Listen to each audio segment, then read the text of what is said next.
মূলত মুক্তাগাছার রাস্তাটা একটু ভাঙাচোরা, এই জন্য বাসে যাওয়ার চিন্তা ভাবনা করতেছি, আর বাস না পেলে সিএনজিতে যাব। তো দ্বিতীয় দিন শুরু করলাম। এটা হচ্ছে border guard public school and college Mymensingh, এটা স্থাপিত হচ্ছে 1995 সালে। আজকের ব্লগটা কিন্তু খুব স্পেশাল, কারণ আজকে আমরা মুক্তাগাছার জমিদার বাড়ি দেখব এবং সেই সাথে মুক্তাগাছায় যে ঐতিহ্যবাহী মন্ডা আছে সেটা খাবো এবং আপনাদেরকে রিভিউ করে দেখাবো। এছাড়া এই ময়মনসিংহের খাগড়হরে কিন্তু একটা ইনডোর স্টেডিয়াম আছে, সেটাও ঘুরে ঘুরে দেখব।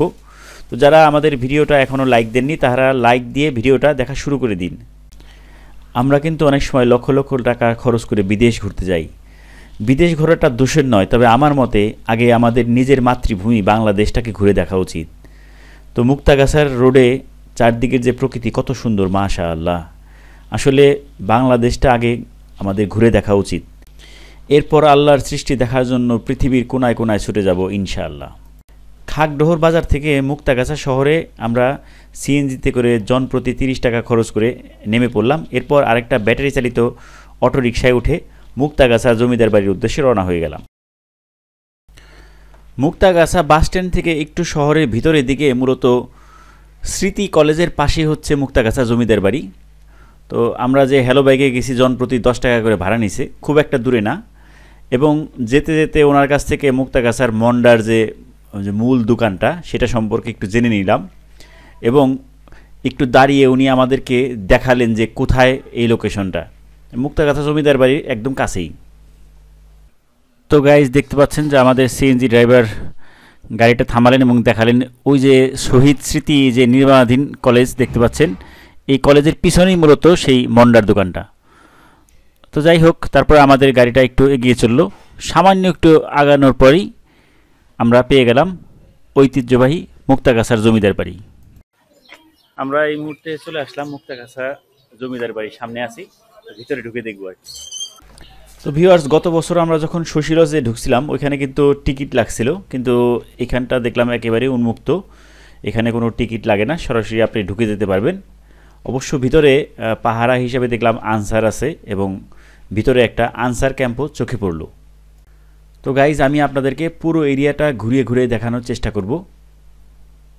তো মুক্তাগাছার এই জমিদার বাড়িটা আপনারা কে কে ভিজিট করছেন এবং কারা কারা ময়মনসিংহ থেকে দেখতেছেন অবশ্যই কমেন্ট করে আমাদেরকে জানাবেন।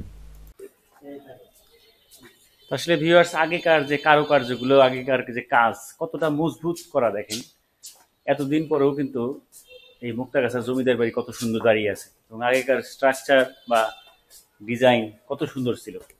তো গাইস, আমরা এখন যেখানে দাঁড়িয়ে আছি এটা মূলত একটা নাট্যমঞ্চ ছিল, ওই যে সামনে ওইখানে একটা ঘূর্ণায়মান নাট্যমঞ্চ অবস্থিত, যেটা একটু পরে দেখাবো। তো গাইস, এই মুক্তাগাছা জমিদার বাড়ির আরেকটা নাম কিন্তু আট-আনি জমিদার বাড়ি। মূলত বাংলাদেশের ময়মনসিংহ জেলার মুক্তাগাছা উপজেলায় অবস্থিত এটি একটি প্রাচীন জমিদার বাড়ি।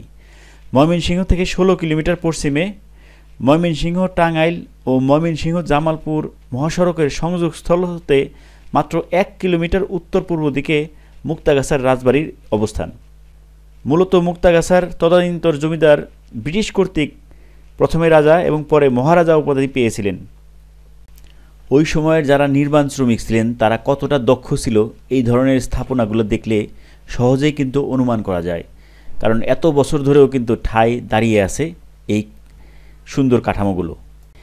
ইতিহাস ঘেঁটে যতটুকু জানলাম, নাটক, সাহিত্য, সংস্কৃতি প্রভৃতিতে ছিল মুক্তাগাছার জমিদারদের স্বতঃস্ফূর্ত অংশগ্রহণ। আর নাটক আরও জনপ্রিয় করেছে একটা ঘূর্ণায়মান মঞ্চ, যেটা একটু পরে আপনাদেরকে দেখাবো। জমিদার জগৎ কিশোর আচার্য চৌধুরীর ছেলে কুমার ভূপেন্দ্র কিশোর ছিলেন নাটকপ্রিয়। ভূপেন্দ্র কিশোরের নামানুসারেই ভূপেন্দ্র রঙ্গপীঠ নামে মঞ্চটি তৈরি করা হয়। এটি ছিল কলকাতার বাইরে এশিয়ার প্রথম এ ধরনের একটা মঞ্চ। তো গাইজ, আমরা এখন সেই ঘূর্ণায়মান নাট্যমঞ্চের একদম কাছে।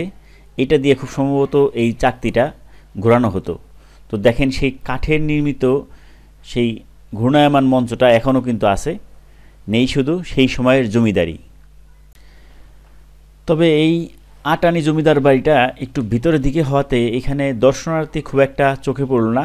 তবে আমরা একটু সকালের দিকে আসছি, এই জন্য হতে পারে।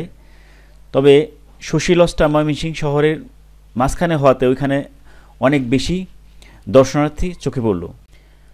তো এই মুক্তাগাছার কিন্তু জমিদারির মোট 16টা অংশ ছিল। 16 জন জমিদার এখানে শাসন করতেন। মুক্তাগাছা রাজবাড়িটির প্রবেশ মুখে রয়েছে বিশাল ফটক। প্রায় 100 একর জায়গার উপর নির্মিত এই রাজবাড়িটি প্রাচীন স্থাপত্য শৈলীর অনন্য এক নিদর্শন হিসাবে এখনও দাঁড়িয়ে আছে। তো আপনাদেরকে সংক্ষেপে এটার কিছুটা ইতিহাস আমি তুলে ধরার চেষ্টা করলাম। তো আমরা কথা বলতে বলতে একেবারে মুক্তাগাছা জমিদার বাড়ির শেষ পিছনের অংশে এসে পৌঁছে গেছি। তো আমরা এখন এইখান থেকে বিদায় নিব এবং চলে যাব সেই মুক্তাগাছার ঐতিহ্যবাহী মন্ডা খাওয়ার জন্য। তো গাইস, এই জমিদার বাড়ির ভিতরে ঢোকার আগে কিন্তু আপনারা চাইলে এখান থেকে এই জমিদার বাড়ির একটা সংক্ষিপ্ত ইতিহাস পড়ে নিতে পারবেন। তো আপনাদের বোঝার সুবিধার্থে আমি এখানটা ভিডিও করে রাখলাম, আপনারা চাইলে ভিডিওটা পজ করে এখান থেকে পড়ে নিতে পারবেন। আর এই কলেজটার পাশেই হচ্ছে মুক্তাগাছার জমিদার বাড়ি, যেটা আপনাদেরকে একটু আগে আমি ঘুরিয়ে দেখাইলাম। আর এটা হচ্ছে শহীদ স্মৃতি কলেজের পুরাতন ভবন। আর এই যে বড় ভবনটা দেখতেছেন নির্মাণাধীন, কাজ প্রায় শেষের দিকে, এটা হচ্ছে শহীদ স্মৃতি কলেজের নতুন ভবন। তো মুক্তাগাছা জমিদার বাড়ি পরিদর্শন শেষে আমরা এখন মুক্তাগাছার যে ঐতিহ্যবাহী মন্ডা সেটা খাওয়ার চেষ্টা করব। সেই দোকানটা খুঁজে বের করব যেটা মূলত বেশি বিখ্যাত। তার সবচেয়ে বিখ্যাত যে মন্ডার দোকান সেটা হচ্ছে গোপাল পালের প্রসিদ্ধ মন্ডার দোকান, যেটা শুনলাম একটু আগে এক ভাইয়ের কাছ থেকে। তো আমার সামনেই যে দোকানটা দেখতেছেন মিষ্টির দোকান, এইটাই, এটা মূলত জগৎ কিশোর রোডে। আর মুক্তাগাছা জমিদার বাড়িতে কেউ আসলে ওইটার বরাবর যে সামনের দিকে যে রোডটা আসছে শহীদ স্মৃতি কলেজ, এটাকে পিছনে ফেলে সামনে আগালেই হচ্ছে সেই মন্ডার দোকান। এখানে কিন্তু অনেক লোক ভিজিট করতে আসছে বিভিন্ন সময়, তাদের ছবি দেখতে পাচ্ছি আমরা।